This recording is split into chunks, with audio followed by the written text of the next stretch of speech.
Babyface assassin, the greatest shooter God has ever created. He is that dude. Let's not forget the fact that Jimmy Butler had 27 last night, hitting all 12 of his free throws, getting to the free throw line once again. This is the kind of stuff that spells for Steph Curry. You don't have to take him out of the game to get him his rest. That's what makes Jimmy Butler so valuable. I'm just looking at the Golden State Warriors, and I see them, and they're a threat, and I'm impressed with what I'm seeing. It's just that when you look at the elite teams, particularly a team like OKC, you can't imagine that even the great Steph Curry is going to be able to do that over the course of a series. They're young, they're athletic, they're just too gifted defensively to let that happen. But if that brother last night showed up throughout a series, there is no one the Golden State Warriors can't beat when Steph Curry is launching like that. He is, in regular season, 10-5 when he has 50 points, right? So that's important to know. And then the only postseason 50-point performance so far was the Sacramento series last season. It was spectacular to watch. His control, his quickness, just going after Zach Edey, really going after anybody that wanted some. He was fantastic with the basketball. But it's tough for me to isolate that from the 27 points from Butler, like you mentioned. Draymond Green quietly had a triple-double. Yeah. And they still needed, 46 minutes of this ball game before they really pulled away from this Grizzlies squad. And so I think that version of him gets them confidently to the Western Conference Finals. But again, when you look at OKC and that defense, that's the real deal. I don't think it's going to come that easy because there were definitely some points where you were like, Memphis, what are you doing? That's Steph in terms of their defense. And OKC's not going to make those mistakes. Well, he was 12 for 20 from 3 last night. I kind of agree with what Stevie said. I don't know if he can do that series after series after series, and he'd have to win 3 to get to the finals. So you have to have 12 games. And if he doesn't do that, I don't know if they have enough other offense to be able to overcome that. And again, against a younger team, let's say they play Golden State in the conference final. Golden State's a young team. They got a lot of wear and tear on the Warriors. Golden State plays Golden State? Golden State plays Oklahoma City in the conference final. Okay. They're an older team. Yeah. They've been around a long time. OKC's a younger team. You wonder if the wear and tear would take a little something out of them. But for a small sample size in a big spot, he's an all-timer. We all know how great he is. Yeah. And they're dangerous.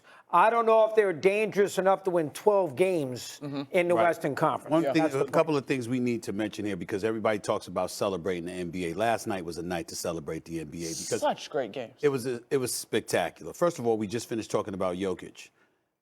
Denver and Minnesota was an epic game. Just a phenomenal game. We look at Steph last night.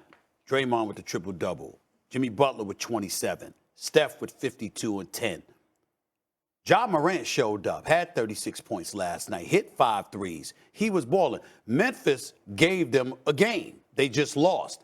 Now I'm looking at Memphis, however, because this is a team that in the early part of February was a number 2 seed in the Western Conference. Just to let everybody know, while we look at the Warriors, third best team in the NBA with Jimmy Butler in the lineup behind the Celtics and Oklahoma City Thunder.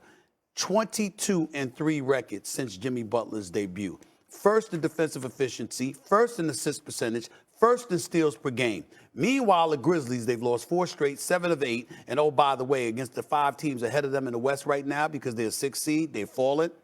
They're 0-4 against the Thunder, 1-3 against the Rockets, 1-1 versus the Nuggets, 1-3 against the Lakers, 1-3 against the Warriors, a combined 4-14 record against those top 5 teams in the Western Conference. The Grizzlies are going this way. Plus, they fired their head coach late in the year, and you got to wonder, they can say anything they want, needed to change, everything else. When you bring in a new coach with 7 games to go in a regular season, that is asking an awful lot. So I think that's another factor for them, something's fishy about that. And Ja Morant, when people were trying to blame him and talking about, well, you know what? The coach is gone. He was complaining about the system or whatever. But remember, the system that was employed was by upper management. It wasn't employed by Taylor Jenkins. So maybe Ja Morant was talking about the folks upstairs, and Taylor Jenkins ultimately ended up being the scapegoat. So I had Memphis hosting the Rockets maybe a little bit less than a month ago. And again, swooping in to do a national radio call, could not tell you that this was potentially brewing. But what I will say is Ja Morant was out that particular game. Taylor Jenkins, for whatever did or didn't work, their system in terms of being able to play hard, defend at a high level, play through Jaren Jackson while he was while he was healthy, was the thing this year. And so as they've navigated the injuries with Ja Morant, I mean, this is a big deal in terms of them getting all on the same page and finding consistency this late in the season as other teams are starting to rev up. You look at the losses that they've suffered. It's been a bunch down the stretch. Their defense continues to slide because their defense was part of why they were so successful earlier in the Western Conference. So this one, to me, they probably look like the team that teams want to see in their first round match. Oh, they're going to be in the play-in, and I think they're going to lose. Yeah. I think they're going to have a lot of trouble there. So I think Memphis is a team that we all agree probably on the way out. Golden State is a team that has got that danger quotient. They could be very tricky, and I wouldn't want to play them in a postseason series because Curry can win a series by himself because of his shooting ability. Yes, he can. And then you combine the Butler and the Draymond Green of it all, right? Like, playoff Jimmy, this is his time of year. Yeah. So I agree with you. The Warriors are very scary right now. Hopefully Butler plays. What? He's missed playoff games before, Oh, Stephen. stop. And he's also made playoff games before and showed up big Doggy. time. Watch your mouth. I don't want to hear Watch about your that. I don't want to hear about Kawhi Leonard. I don't want to hear about either him, of you. Molly. Okay, Get him. let's talk about matchups. I see your face. Bless you. Thank you. Yeah, you need it. The Lakers sit in 4 in the You owe me a West, blessing. while the Warriors currently sit at 5. So, Monica, who should the Lakers least want to see in the first round? The Warriors. I think, to me, that's the team that is most problematic because you've got the clash of these experienced units. And right now, that's what we're looking at. And so I think both of those teams, respectively, shouldn't want to see either. And then both of those teams are trying to avoid running into the Thunder in the second round, I should say. So, but I literally think the other night we saw the Lakers' performance versus Houston, how dynamic LeBron was, how dynamic that crew was in terms of getting high level of production from their role players. Last night, obviously, Steph is fantastic, but then you look down that roster, you get big time plays, big time minutes, I should say, from some of their guys off the bench to compensate for some of their size issues on that front line. That then becomes, I guess, the battle of the faces of the league, the battle of the two guys with probably the most experience when you look at guys that have won championships.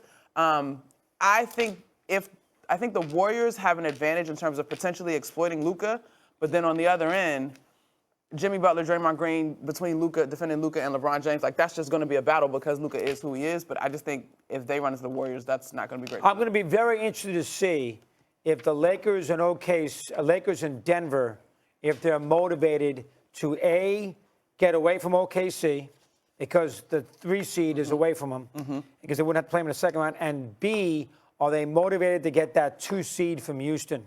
Denver finishes the year in Houston. So if they win that game, they win the tiebreaker. Do the Nuggets care enough to get the 2 seed? They are showing you they don't. Murray didn't play last night. They didn't play Jokic on that road trip. Yeah. I don't know if these teams, you know the league a lot better than me. Some of these teams, for instance, another example is Milwaukee, Detroit. Are these teams going to be motivated to get seeds?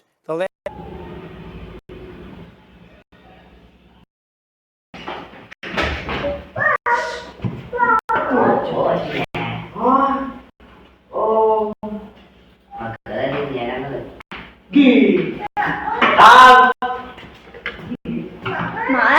Xin chào tất cả mọi người đã quay trở lại với kênh của mình ngày